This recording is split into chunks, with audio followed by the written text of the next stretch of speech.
What if I told you that continental drift theory was proposed 400 years ago and completely ignored? That's right. 4 centuries before Alfred Wegener became famous for it in 1912, a Flemish cartographer named Abraham Ortelius looked at a map and said, "Hey, these continents look like they fit together like puzzle pieces." He published this observation in a major scientific work, and then nothing. The idea slept for 300 years. Welcome to Mindcast. I'm your host, Will. And today, we're diving deep into one of the most fascinating puzzles in science. Why do we keep missing the obvious? Why do groundbreaking discoveries sit right under our noses for decades, sometimes centuries, before we finally notice them? Today's episode is based on a remarkable academic paper called The Epistemology of the Invisible, Navigating Unknown Unknowns and the Architecture of Scientific Discovery. Now, I know that sounds like a mouthful, but stick with me, because this research reveals something incredible about how our minds work, how science progresses, and why the next revolutionary discovery might already be sitting in some dusty research paper just waiting for someone to connect the dots. Here's what you'll walk away with today. First, we'll explore the architecture of our blindness, why our brains are literally designed to miss paradigm-shifting discoveries. Second, we'll examine the sleeping beauties of science, those brilliant insights that slumbered in obscurity for decades. And third, we'll look at how we somehow keep cheating reality, breaking what seem like fundamental physical limits. But most importantly, we'll end with 3 concrete strategies that researchers, and frankly all of us, can use to become better at spotting these hidden gems before they become obvious to everyone else. So, why do we miss the obvious? It starts with a fundamental problem philosophers call the problem of induction. Here's how it works. Every morning, you see the sun rise in the east. After 1,000 mornings, you conclude that the sun always rises in the east. But here's the kicker. There's actually no logical guarantee that it will rise in the east tomorrow. You're just assuming the future will look like the past. Now, this might sound like philosophical hair-splitting, but it's actually the root of our problem with scientific discovery. When we predict the future of technology or try to understand the limits of physics, we're doing exactly this. We're extrapolating from past patterns. We assume that Moore's law will continue, that our understanding of matter is reliable, that the constants of nature are truly constant. But here's what the history of science teaches us. Reality loves to pull the rug out from under our assumptions. For centuries, classical mechanics explained everything perfectly. Every observation confirmed it. Then we started probing atoms, and suddenly, bam, our universal law collapsed. Classical mechanics wasn't wrong, exactly, but it was just a special case of something much weirder, quantum mechanics. And here's where it gets really interesting. We've made this problem worse with our modern tools. Today, when we want to understand complex systems, climate change, galaxy formation, protein folding, we use computer simulations. But think about it. These simulations are essentially black boxes. We feed them our current understanding of physics, they churn through billions of calculations we can't follow, and they spit out an answer. The problem? If our simulations are built on today's known knowns, they'll never predict an unknown unknown. A climate model that assumes linear interactions will never predict a nonlinear tipping point unless we explicitly program that possibility into it. We're trapping ourselves in what the paper calls a self-fulfilling prophecy of knowledge. But wait, there's an even more frustrating category of missed discoveries. These are the unknown knowns, discoveries that someone, somewhere, has already made and published, but nobody connected the dots. This brings us to our second big insight, the sleeping beauties of science. Picture this. It's 1596. Abraham Ortelius, a Flemish mapmaker, is looking at his latest world map. He notices something obvious. The coastlines of the Americas, Europe, and Africa fit together like puzzle pieces. Not only does he notice it, he publishes a theory. These continents were once connected and were torn away by earthquakes and floods. Clear hypothesis, observational evidence, major publication. Then, silence for 3 centuries. In 1858, Antonio Snider Pellegrini takes it further. He publishes detailed maps showing how the Atlantic could have opened and closed. But here's the kicker. He adds fossil evidence. He points out that plant fossils in Europe and North America are identical, which makes no sense if they were always separated by an ocean. Again, the evidence is right there. Again, science sleeps on it. Then, in 1908, just 4 years before Wegener gets all the credit, Frank Bursley Taylor publishes the theory of continental creep. He's the first person to realize that moving continents could explain mountain formation. The Himalayas and Alps, they're the crumpled crust where continents collided. This insight is now standard geology. Wegener himself acknowledged Taylor's priority, yet Taylor is forgotten, and we call it continental drift, not Taylor's theory. So why did the scientific community reject what seems, in hindsight, like obvious evidence? Because it contradicted what they knew to be true. The prevailing belief, the fixist paradigm, held that Earth's crust was solid and static. Physicists had calculated the strength of the mantle and concluded it was too rigid for continents to plow through it like icebreakers.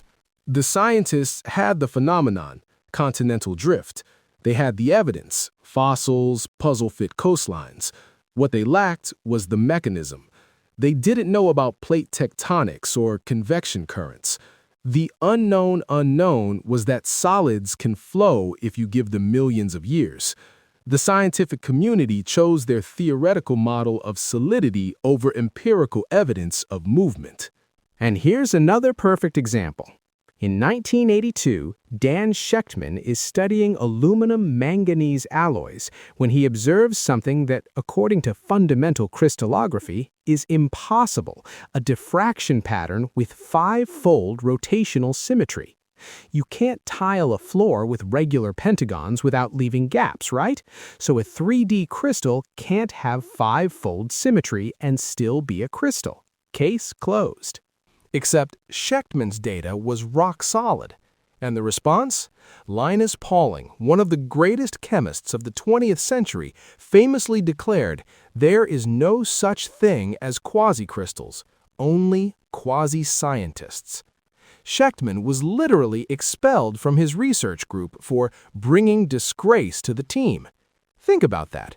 A scientist gets kicked out for reporting what he observed because it didn't fit the theory. But here's the tragic part. The theoretical framework for quasi-crystals already existed.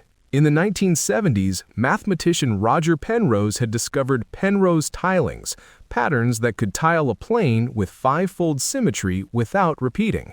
The mathematicians knew it was possible in 2D. The crystallographers thought it was impossible in 3D. The two groups just didn't talk to each other. This is what researchers call the silo problem, critical insights trapped in different disciplines. When physicists finally realized that Shechtman's alloy was a 3D version of Penrose's abstract math, a whole new field was born. Shechtman won the Nobel Prize in 2011, 29 years after being called a quasi-scientist. Now, let's talk about our third insight. Cheating reality. One of the most fascinating things the research reveals is our uncanny ability to seemingly break fundamental physical limits. But here's the thing, we don't actually break the laws of physics, we find the loopholes. Take the diffraction limit of light. For over a century, Ernst Abbe's 1873 law was the absolute speed limit of optical microscopy.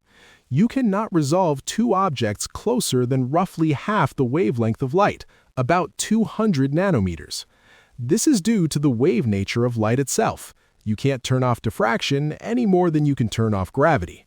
Yet in 2014, the Nobel Prize in Chemistry went to scientists who developed super-resolution microscopy that lets us see features at 10 to 20 nanometers, effectively breaking Abbe's limit. How?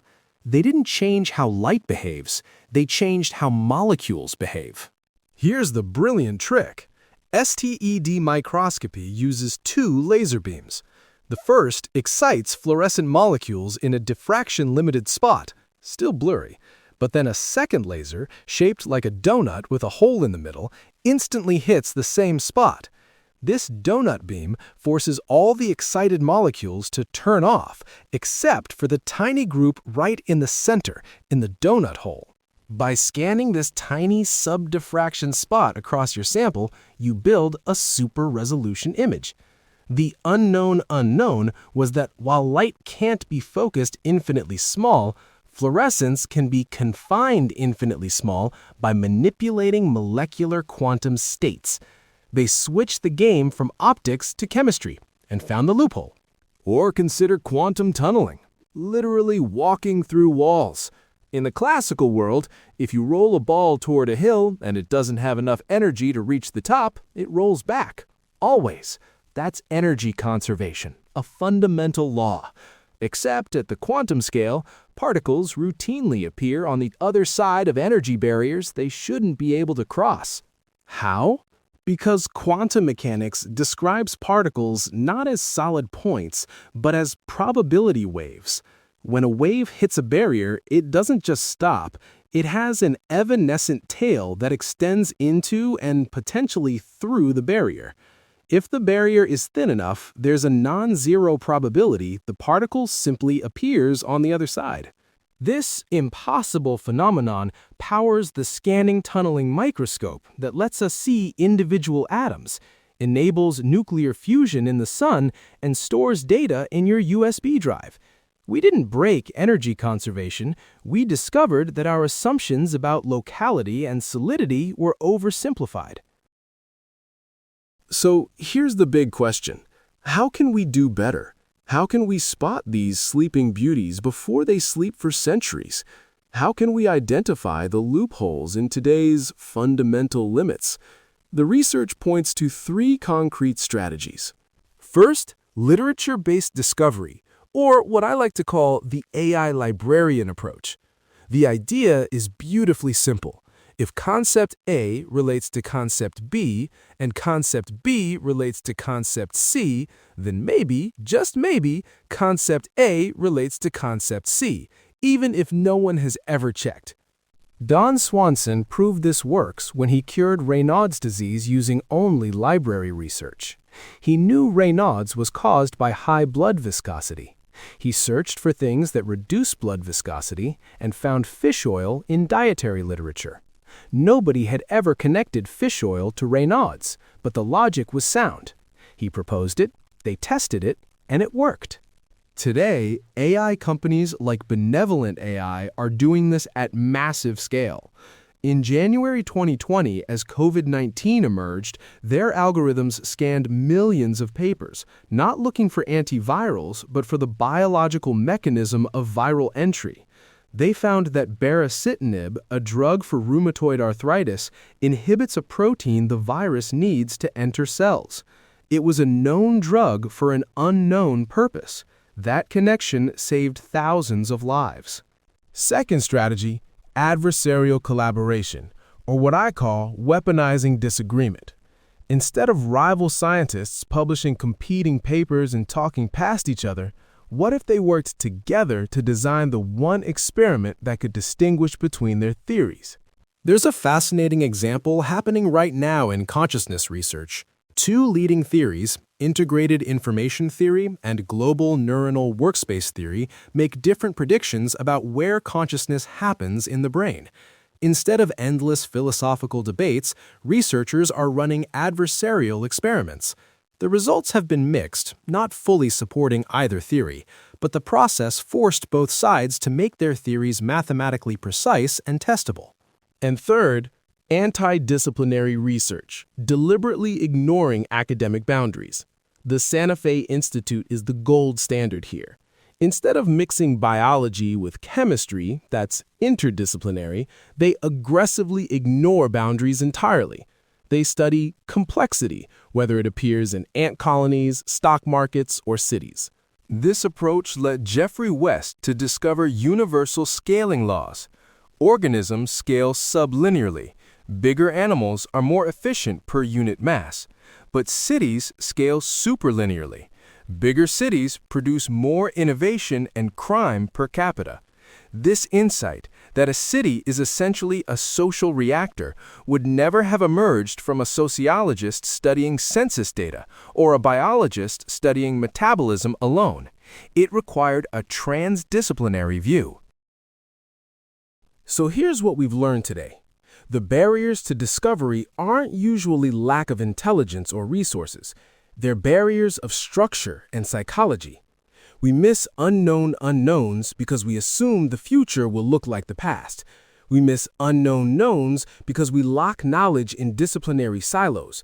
We accept fundamental limits because we confuse our current models with ultimate reality. But we can do better.